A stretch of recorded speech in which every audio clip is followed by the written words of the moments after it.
1972, a loud bang rang through Cass Avenue in northern St. Louis, Missouri, as Pruitt Ego came crashing down. The degradation of this public housing unit resulted from funding cuts and eventual demolition, led many to call it the death of modern architecture, and with it, the demise of social housing. This is only one event in an ongoing timeline of tension between social and market models of design. The social market outlines that design should promote social equity through fair access to resources, spaces, and rights. The market model promotes designing with profit as the priority, thus typically for the majority. Hi, I'm Mandy, and I'll be debating in favor of the social model of design. Hi, I'm Bailey, and I'll be debating in favor of the market model.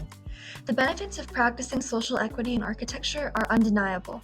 First, the social market champions equal access for inhabitants, and history proves so. The start of the Cold War saw welfare programs flourish, so America could prove its capitalist strength. For example, the Housing Act of 1949 promoted a decent home for every American family. But after the Cold War, neoliberalism rose, prompting free market practices and reduced welfare spending. The School of Architecture at the University of Plymouth explains how the rise of neoliberalism caused clients to prioritize cost over quality, forcing architects and designers to compete for commercial viability.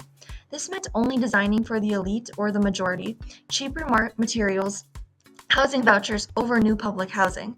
This left the needs of the most impoverished, unhoused communities to the will of a market that couldn't serve them. In all these cases, marginalized and poor communities received inequitable access to these services, testifying to the disparities in access that the market model causes.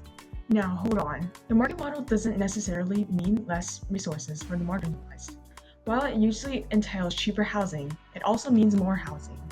When considering the housing crisis in many parts of the world, various approaches have been proposed to address this problem. However, oftentimes the costs for implementing cheap housing options result in a trade-off, quantity over quality.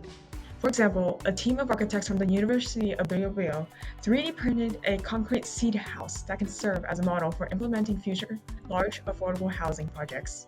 Concrete is a material that has negative environmental effects, but it is a versatile low-cost material that can be used to address such crises. Oftentimes, the architect is hired to design for clients' needs. The aspirations on which the design should be based on are largely reliant on the client. It is the job of the architect to fulfill those ideas and design for them. We could give advice and suggestions on how the designs could be improved to be socially or environmentally beneficial. But ultimately, the final choice is up to the client. Some architects may want to make a name for themselves and want to make a magnificent landmark project that boosts their reputation. This could be done to fit into current trends or to create a signature design. Capital-driven projects like these can become a city's tourist attraction, leading to economic incentives to create these projects. An example would be the Bean in Chicago, which serves as a visitor attraction. The structural material isn't environmentally friendly, but it creates economic benefits to the city of Chicago that benefit humans and their livelihood. While I agree that the client's needs are important, all of our needs are contingent on a healthy environment, and that's another benefit of the social market. It's significantly better for the planet. The International Review on Public and Nonprofit Marketing explains how prioritizing social well-being over consumerist goals leads to more durable and long-lasting designs. So contrary to your argument, the client could actually save money. Social design also promotes repurposing buildings. This is seen in a case study on the Grand Park Bordeaux. It was originally set to be demolished, but was repurposed by the addition of gardens and balconies. A demolition would have wasted all the embodied energy within the tall concrete structure. Repurposement allowed for carbon to be saved and the entire Earth to benefit. However, considering the reality of things, most projects can't be funded by hopes and dreams. The market model for design is realistically grounded in what funds projects: capital. The cost of designs can build up quickly, and often the designs are reduced to account for expenses and maintenance. Most real estate projects are based on this model, substituting sustainable designs for financially sound designs and practices. Designing for profit also creates job opportunities for people and boosts the economy. The construction of large affordable housing units can provide opportunities in cheap housing for the population. In a recent Hudson Yards real estate development, the former NYC Mayor Eric Adams helped negotiate a large affordable housing proposal valued at around $12 billion, which would construct 4,000 housing units, 35,000 jobs, and 6.6 acres of public land.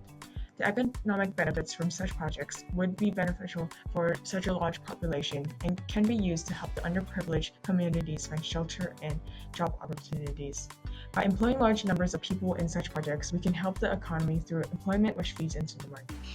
Yes, more building projects may indeed lead to more jobs. However, following the market model of design often devalues the workers themselves, causing harmful working conditions and lower pay.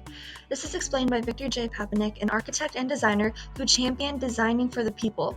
From taxis for the disabled to televisions for developing nations, his radical designs challenged the market-driven norm. So I think sharing is probably another way that is good for the environment eventually. So I hope that more people will have the savvy to do that. And I think many manufacturers, including Apple, are probably driving them unintentionally in that direction. In his seminal work, Designer for the Real World, Papanek points out these inequitable practices. He states that safety equipment does not adequately protect workers. Goggles often crack, and hard hats even come with a disclaimer about their limited protective features. The World Health Organization estimates that environmental noise, most commonly experienced by construction workers, leads to the annual loss of millions of years of life in Western European nations. The unequal distribution of power between the architect and the worker is partially due to Eurocentric narratives that historically exploit workers. However, the social model decolonizes these narratives by offering workers an equal seat at the table. All in all, balancing both the social and market models is important for realizing the design practices architects imagine. I agree. It's important to build a future where both models can not only coexist but flourish.